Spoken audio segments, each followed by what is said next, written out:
Hello दोस्तों, welcome to my new video. दोस्तों आज की इस वीडियो में हम बात करने वाले हैं रेपर्टरी के बारे में। तो आज से हम नई प्लेलिस्ट शुरू करने जा रहे हैं जिसमें हम रेपर्टरी के सारे लेक्चर कवर करेंगे। तो अगर आप रेपर्टरी के लेक्चर देखना चाहते हो तो इस चैनल को सब्सक्राइब कर लो। तो इस वीडियो जो रेपर्टरी का प्लेलिस्ट है तो ये वीडियो सबसे पहला होगा उसमें। तो हम इस वीडियो में बात करने वाले कि रेपर्टरी क्या होती है। बेसिकली हम रेपर्टरी के इंट्रोडक्शन के बारे में बात करेंगे कि रेपर्टरी क्या होती है, तो उसके कौन कौन से यूजेस होते हैं, उसकी कौन कौन सी लिमिटेशन होती है, तो रेपर्टरी को खोजने की क्यों ज़रूरत पड़ी थी, रेपर्टरी क्या होती है, इसके बारे में हम बेसिकली डिटेल हम इस वीडियो में देखने वाले हैं। और आगे ऐसे ऐसे वीडियोज़ आने वाले हैं जो एग्ज़ाम्स के लिए मेन मोस्टली इंपॉर्टेंट होते हैं। तो इस प्लेलिस्ट में हम रेपर्टरीज के बारे में पूरा देखेंगे। तो चलिए दोस्तों वीडियो को शुरू करते हैं। तो चलिए दोस्तों सबसे पहले हम बात करते हैं रेपर्टरी के बारे में। तो रेपर्टरी क्या होती है उसका मतलब समझते हैं। ओके, तो it means treasure or book in which anything is to be found. Okay, तो एक रेपर्टरी का मतलब क्या होता है, उसका एक मीनिंग होता है, उसमें क्या उसका मतलब क्या होता है कि एक एक बुक होती है या फिर एक टीज़र होता है जिसमें क्या होता है एनीथिंग, हम कुछ भी हम उसमें हम ढूंढ सकते हैं। ओके, तो ये ऐसा एक मतलब हो गया रेपर्टरीज का। उसका दूसरा मतलब क्या होता है कि it is a storehouse where stocks of things kept. Okay, तो इसका मतलब क्या हो गया कि एक स्टोर हाउस है जिसमें हम अपनी सारी चीज़ें रख सकते हैं और जहाँ पर हम ज़रूर पड़े वहाँ से हम निकल सकते हैं। तो एक बेसिकली जो रेपर्टरी का मतलब होता है वो स्टोर हाउस होता है। ओके, तो अब हम बात करते हैं होम्योपैथिक रेपर्टरी क्या कहती है। ओके, तो उसकी डेफिनेशन को हम देखते हैं। तो it is systematically and logically arrange index. Okay, किसका इंडेक्स है? मटीरिया मेडिका का इंडेक्स है। देखिए हमारी जो मटीरिया मेडिका है उसका एक सिस्टेमेटिकली और लॉजिकली जो इंडेक्स बनाया जाता है। ओके, इस रेपर्टरी में इसमें क्या होता है, to the homoeopathic materia medica in which full of information collected from toxicology, drug proving and clinical practice. Okay, तो रेपर्टरी में क्या होता है, तो सबसे पहले हम बात करते हैं कि इसमें लॉजिकली और सिस्टमेटिकली जो हमारा मटीरिया मेडिका की जो मेडिसिन है उसको इंडेक्स किया गया है। बेसिक किसके बेस ऊपर? उसके टॉक्सिकोलॉजी, उसकी क्लिनिकल प्रैक्टिस और ड्रग प्रूविंग के बेस के ऊपर जो रेपर्टरी में सभी मेडिसिन को एक इंडेक्स किया जाता है। हमने आगे देखा था कि रेपर्टरी का मतलब क्या होता है, एक स्टोर हाउस होता है। तो हम जो हमारी होम्योपैथिक रेपर्टरी है उसमें क्या होता है, हमारी जो मटीरिया मेडिका की सारी मेडिसिन है वहाँ पर वो स्टोर होती है और उसको लॉजिकली और सिस्टमेटिकली ऐसे दिखाया गया जिसके हम आसानी से उस मेडिसिन को फाउंड कर सके। ओके, तो दोस्तों अब हम बात करते हैं रेपर्टराइजेशन के बारे में। तो एक वर्ड आता है रेपर्टरी में, रेपर्टराइजेशन। रेपर्टराइजेशन क्या होता है उसके बारे में हम आगे बात करते हैं। तो it is logically elimination of the similar remedy. Okay, तो दोस्तों देखिए जब हम केस टेकिंग करते हैं तो कोई भी पेशेंट हमारे पास आता है तो वहाँ पर वो सारे मेडिसिन जो सारे सिम्टम्स होते हैं वो हमें बताता है। ओके, तो उस सिम्टम्स के बेसिस ऊपर हम सिमिलर मेडिसिन मटीरिया मेडिका में ढूंढते हैं। लेकिन जो पेशेंट आ रहा है वो सिम्टम्स हमें दिखा रहा है, वो उसको रिलेटेबल हमें कई सारी जो मेडिसिन होते हैं। देखिए हमारी जो होम्योपैथिक मटेरियल मेडिका है उसमें 5,000 से ज़्यादा मेडिसिन है। ओके, तो कोई पेशेंट हमारे पास आता है तो वहाँ पर हमें क्या, हम कंफ्यूज हो जाते हैं कि कौन सी मेडिसिन उसको दे। ओके, तो इसमें क्या होता है रेपर्टरी में एक मेन रेपर्टराइजेशन होता है। उसमें क्या होता है, हम जो बाकी की एक सिमिलर मेडिसिन होती है उसके अलावा जो बाकी के सारे मेडिसिन होते हैं उसको हम एलिमिनेशन कर सकते हैं। ओके, तो उसको हम हटा सकते हैं ड्यूरिंग केस टेकिंग। ओके, तो इसके बाद क्या करते हैं, रेपर्टराइजेशन में क्या मतलब होता है, it start with broad choice and gradually narrow down. Okay, तो इसमें क्या होता है कि हम जब केस टेकिंग आते हैं, सिम्टम्स हमें ड्रग पिक्चर पूरा दिखता है तो हमें ज़्यादा से ज़्यादा कई हम 10 12 15 ड्रग्स पिक्चर हमें हमारे माइंड में आती है। लेकिन क्या होता है कि जब हम रेपर्टराइजेशन करते हैं तो हमें नैरो चॉइस हमें दे दी जाती है। जो 15 20 मेडिसिन होती है उसमें से जो 15 या फिर 3 4 मेडिसिन जो होती है वो हमें रेपर्टराइजेशन के बाद हमें मिलती है वो, और उसमें से हम जो मोस्ट सिमिलर मेडिसिन होते हैं वो हम पेशेंट को देते हैं। ओके, तो it is provide us to small group of remedy. Okay, जैसे आगे बात कर ले कि 15 16 मेडिसिन हो गई है तो उसमें से 3 या 4 मेडिसिन हम सिलेक्ट करते हैं रेपर्टराइजेशन की वजह से। ओके, तो इसमें क्या होता है, so that we find most similar medicine for the disease. Okay, इसके बारे में भी हमने आगे बात कर ली। तो अब हम बात करते हैं, तो दोस्तों अब हम बात करते हैं कि रेपर्टरी की खोजने की ज़रूरत क्यों पड़ी, मतलब needs for repertory, why needs for repertory. Okay, तो रेपर्टरी की ज़रूरत क्यों पड़ी, तो सबसे पहले हम बात करते हैं कि as we know homeopathic medicine prescribe on basis of law of similarities. Okay, तो जो हमारी होम्योपैथी होती है उसमें ऑर्गेनोन में कार्डिनल प्रिंसिपल्स होते हैं। उसमें एक प्रिंसिपल जो हमारा होम्योपैथी मेन फॉलो करता है वो होता है लॉ ऑफ सिमिलरिस। मतलब क्या होता है कि जो पेशेंट हमारे पास आ रहा है उसके सिम्टम्स और जो मटेरिया मेडिका के जो सिम्टम्स होते हैं वो मैच करने चाहिए। मतलब एक पेशेंट जो नेचुरल डिजीज़ होता है और आर्टिफिशियल जो डिजीज़ प्रूवर के ऊपर जो सिम्टम्स अपीयर होते हैं उसमें सिमिलर होना चाहिए। ओके, तो इसके लॉ ऊपर हमारी जो पूरी होम्योपैथी वो टिकी हुई है। ओके, इसमें क्या होता है, homeopathy is develop day by day and in which was the found. Okay, तो मतलब क्या होता है कि हमारी जो होम्योपैथी वो डे बाय डे इंक्रीज हो रही है। जहाँ से जब हमारी होम्योपैथी फाउंड हुई थी तब से जो डे बाय डे हमारी होम्योपैथी इम्प्रूव हो रही है। तो इसके साथ साथ क्या होता है, हमारी एक होम्योपैथी में आता है पोटेंटाइजेशन। ओके, तो पोटेंटाइजेशन में क्या होता है कि जो हमारी मेडिसिन होती है उसकी जो पावर होती है वो बढ़ा दी जाती है बाय स्ट्रक्शन और ट्राइचुरेशन। ओके, तो इसकी वजह से क्या होता है, हमें कोई जो प्रूवर होता है वो कोई मेडिसिन पोटेंटाइजेशन करके प्रूव करता है। ओके, तो प्रूव करने के बाद क्या होता है, वहाँ पर हमें नंबर ऑफ सिम्टम्स देखने को मिलते हैं। ओके, तो इसमें क्या होता है, कोई भी प्रूवर आ गया, मान लीजिए कोई मेडिसिन का पोटेंटाइज किया और उसके बाद कोई प्रूवर ने कोई मेडिसिन प्रूव की, तो वहाँ पर उसके कई सारे मेंटल और फिजिकल सिम्टम्स देखने को मिलेंगे। ओके, तो इसकी वजह से इस मेंटल और जो मेंटल और फिजिकल सिम्टम्स है उसकी वजह से हम उस सिम्टम्स को लेकर हम क्या एक्यूट डिजीज़, क्रॉनिक डिजीज़ या फिर कॉन्स्टिट्यूशनली हम उस मेडिसिन को दे सकते हैं। ओके, लेकिन यहाँ पर क्या होता है, एक मेडिसिन की बात आती है तो तब तो ठीक है, लेकिन हमारी होम्योपैथिक मटेरिया मेडिका में 5000 मेडिसिन है ऑलरेडी। ओके, तो इसकी वजह से हमें जो फिजिशियन होता है, जो डॉक्टर होता है, उसमें वो क्या करता है, उसमें कंफ्यूज हो जाता है क्योंकि कई सारी मेडिसिन है। ओके, तो लेकिन ये कई सारी मेडिसिन है, उसको एलिमिनेशन करने के लिए, उसको हटाने के लिए और उसमें से क्लैरिफाई जो स्पेसिफिक सिमिलम मेडिसिन है उसको क्लैरिफाई करने के लिए जो हमारी रेपर्टरी की जो नीड्स पड़ती है। ओके, रेपर्टरी की खोज इसलिए ही हुई थी कि हमें ज़्यादा से ज़्यादा जो मेडिसिन हमें मिल रही है उसमें से जो स्मॉल ग्रुप ऑफ जो मेडिसिन है उसको निकालना और उसमें से मोस्ट सिमिलम मेडिसिन हमें पेशेंट को दे सके। इसके लिए हमें होम्योपैथिक रेपर्टरी की ज़रूरत पड़ी थी। ओके, तो हमने आगे बात करी थी, हम आगे बात करते हैं कि as this difference level transmission communication majority of the physician. Okay, क्योंकि ये जो 3 लेवल्स होते हैं उस वहाँ पर जो फिजिशियन होता है वो कन्फ्यूज हो जाता है। तो इसकी वजह से क्या होता है कि हमारा जो मटेरिया मेडिका वो एक ओशन हो, हमने आगे बात करी कि ओशन है जो सिम्टम्स का, वहाँ पर ढेर सारे सिम्टम्स हमें देखने को मिलते हैं।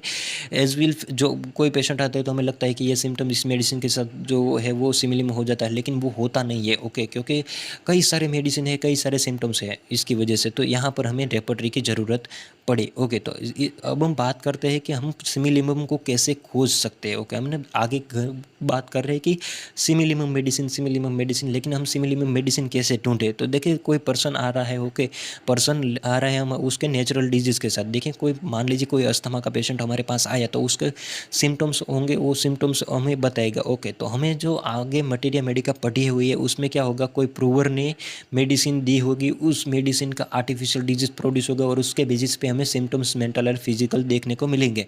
ओके, तो अगर ये मेंटल एंड फिजिकल सिम्टम्स जो होते हैं हमारे वो इस नेचुरल डिजीज़ के साथ सिमिलम हो जाते हैं, वो सेम हो जाता है, तो इसकी वजह से हम रेपर्टराइजेशन करते हैं और रेपर्टराइजेशन में अगर वो जिस भी मेडिसिन में वो सिम्टम्स सिमिलम मिलते हैं तो उस मेडिसिन को हम उस सिमिलम मेडिसिन को पेशेंट को प्रिस्क्राइब कर सकते हैं। तो ये इसका मतलब हो गया हम कैसे सिमिलम मेडिसिन जो है वो डिस्कवर करें। तो अब हम बात करते हैं रेपर्टरी के यूजेस के बारे में, रेपर्टरी कहाँ कहाँ पर हमारी काम आती है। तो सबसे पहले हमने बात कर ली कि फाइंड आउट सिमिलम मेडिसिन के लिए हम रेपर्टरी का यूज़ कर सकते हैं। इसके बाद आता है रेफरेंस बुक। ओके, तो रेफरेंस बुक कहाँ पर ज़रूरत पड़ती है। Okay, when physicians track the medicine but not recall the name of medicine. Okay, यहाँ पर क्या होता है कि फिजिशियन जो कोई पेशेंट हमारे पास आ रहा होता है तो वहाँ पर जो फिजिशियन होता है उसको पता चल जाता है कि इस मेडिसिन का ये सिम्टम्स है, लेकिन उस फिजिशियन को पता ही नहीं है कि वो कौन सी मेडिसिन है। उसका सिम्टम्स सभी याद है लेकिन मेडिसिन का नाम भूल गया है, तो वहाँ पर रेपर्टरी काम आ सकती है एज ए रेफरेंस बुक के तौर पर। ओके, इसके बाद आता है find more remedies find more remedies on the basis of की नोट्स। ओके, तो की नोट्स के की नोट सिम्टम्स होते हैं उसके ऊपर से हमें ज़्यादा से ज़्यादा मेडिसिन रिकवर करने के लिए या फिर फाउंड करने के लिए रेपर्टरी की ज़रूरत पड़ती है। इसके साथ साथ देखिए एक एग्जांपल है यहाँ पर दे दिया हुआ है कि जो कीनोट सिम्टम्स है उसके बेसिस ऊपर हम कैसे रेपर्टरी के और सारी मेडिसिन देख सकते हैं। तो यहाँ पर एक एग्जांपल है कि फील्स बेटर वाइल कॉन्स्टिपेशन। जब कोई पेशेंट आता है वो कॉन्स्टिपेशन में उसको अच्छा फील होता है और इसके साथ साथ डॉक्टर को क्या बोलेगा कि मैं ठीक हूँ, मुझे डॉक्टर के पास जाने की ज़रूरत नहीं। अगर ये दोनों सिम्टम्स लेकर आते हैं तो हम कौन कौन सी मेडिसिन दिमाग में लाएंगे, एक हो गया कैलकेरिया कार्बोनिका और दूसरा हो गया अर्निका। लेकिन अगर हम रेपर्टरी में देखेंगे तो वहाँ पर ढेर सारी ऐसी मेडिसिन हमें देखने को मिल जाएंगी। इसके साथ साथ कौन सा हो गया, help to study materia medica. Okay, तो रेपर्टरी है वो हमें मटीरिया मेडिका में पढ़ने में या फिर समझने में कैसे हेल्प करती है। तो इसमें हम देखते हैं कि कोई हमने सबसे पहले पढ़ी होती है मटीरिया मेडिका। ओके, तो मटीरिया मेडिका में से हम सिम्टम्स को याद करते हैं और इसके बाद क्या करते हैं कि उसमें रेपर्टरी में ढूंढने जाते हैं। लेकिन अगर हम रेपर्टरी को पढ़े तो उसमें क्या होगा, कई सारे रूब्रिक्स होंगे और उसमें से क्या होगा कि हम रूब्रिक्स के तौर पर से हम मेडिसिन को ऑब्जर्व कर सकते हैं। यहाँ पर हमने एक एग्जांपल दिया हुआ है कि if we study the throat symptoms of lycopodium. Okay, lycopodium के हम थ्रोट सिम्टम्स को पढ़ेंगे तो वहाँ पर हम क्या फाउंड करेंगे, ओपन रेपर्टरी करेंगे, वहाँ पर रेपर्टरी हम खोलेंगे और वहाँ पर हम जाएंगे थ्रोट चैप्टर में और थ्रोट चैप्टर में जाके हम लाइकोपोडियम को देखेंगे। ओके, तो वहाँ पर हमें ढेर सारे लाइकोपोडियम के सिम्टम्स देखने को मिल जाएंगे। ओके, तो यहाँ पर हम क्या कर सकते हैं, ऐसे कई सारे जो रूब्रिक्स होते हैं, जो सिम्टम्स होते हैं, उसके बेसिस पर हम रेपर्टरी में से होम्योपैथिक मटेरियल जो मेडिसिन होती है उसको हम समझ सकते हैं। ओके, तो इसके साथ साथ हम रेपर्टरी की वजह से क्या कर सकते हैं, हम कॉम्पेयर ड्रग कर सकते हैं। देखिए हमारे एक आता है कंपेयर एंड कॉन्ट्रास्ट। ओके, तो कोई भी मेडिसिन है तो उसकी वजह से हमें कोई दो मेडिसिन है जो सिमिलर में दिख सकती है लेकिन है नहीं, तो उसमें हम कंपेयर कर सकते हैं किसकी वजह से, हम रेपर्टरी की वजह से हम कंपेयर कर सकते हैं। इसके साथ साथ हो गया help to find complete symptoms. Okay, एक बॉर्निंग होल्सन रेपर्टरीज होती है, उसमें हम कंप्लीट सिम्टम्स को फाइंड कर सकते हैं। कंप्लीट सिम्टम हम कैसे कर सकते हैं, लोकेशन हो गया, सेंसेशन हो गया, कॉन्कोमिटेंस हो गया और मोडालिटी।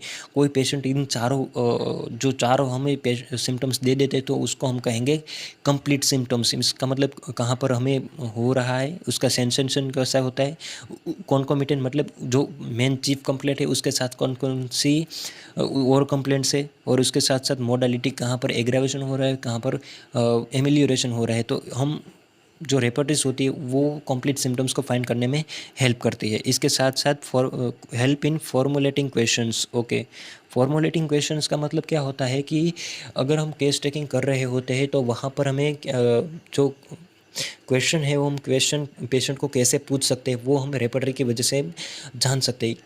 क्योंकि जब कोई हम यहाँ पर जो रूब्रिक्स होते हैं रेपर्टरीज में, तो वहाँ पर देख लेते हैं इस एग्जाम्पल के तौर पर हम देख सकते हैं कि कोई पेशेंट आता है कि हेडेक। ओके, हेडेक होता है, वहाँ पर क्या होता है कि सिर में दर्द हो रहा है, लेकिन सिर में दर्द कहाँ पर हो रहा है, कैसा उसका सेंसेशन है, कहाँ कब हो रहा है, उसके टाइमिंग हो गई, मॉर्निंग इवनिंग। हम ऐसे जो रूब्रिक्स होते हैं वो रेपर्टरी में दिखाई देते हैं। तो उसकी वजह से हम रिवर्स क्वेश्चन जो पेशेंट है उसको कर सकते हैं कि मॉर्निंग में है या फिर इवनिंग में है, कब हो रहा है। ओके, उसके साथ साथ कौन कौन सी और हमें परेशानी हो रही है, तो हम उसको फॉर्मुलेटिंग क्वेश्चन की तरह हम रेपर्टरी को यूज़ कर सकते हैं।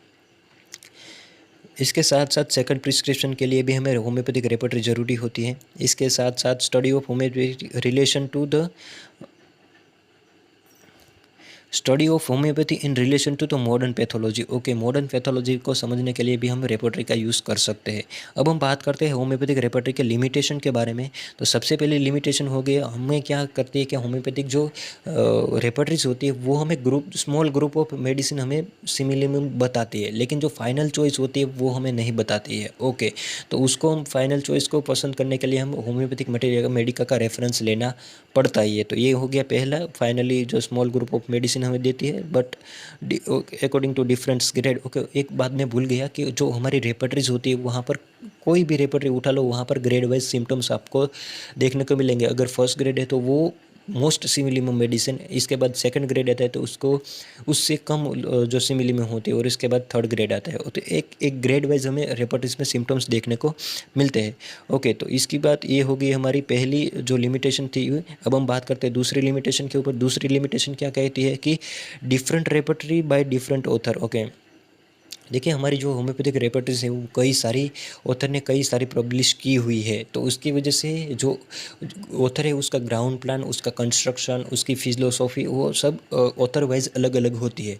तो ये हो गया एक लिमिटेशन होती है कि कोई भी रेपर्टरीज होती है तो उसमें अलग अलग ऑथर की अलग अलग फिलोसॉफी होती है, तो ये हो एक लिमिटेशन होगी। इसके बाद क्या होगा कि every repertories are useful, no one complete. Okay, तो सभी जो रेपर्टरी ऑथर ने खोज की है तो वो सभी यूजफुल है, क्योंकि कोई कोई भी रेपर्टरीज होती है कंप्लीट नहीं होती। देखिए मान लीजिए कि कैंट्स जो है वो अलग तरीके से यूज़ करती है, लेकिन बॉर्निंग हुसैन होती है वो कंप्लीट सिम्टम्स के लिए यूज़ होती है। ओके, तो अलग अलग रेपर्टरीज होती है वो अलग अलग तरीके से यूज़ होती है, सभी यूज़फुल है और कोई भी कंप्लीट नहीं है। इसकी वजह से हमें अलग अलग रेपर्टरीज का सहारा लेना पड़ता है। इसके बाद हो गया many rubrics are not presenting well. Okay, तो जो कोई रेपर्टरीज होगी तो उसमें जो रूब्रिक्स होते हैं, जो सिम्टम्स होते हैं वो कुछ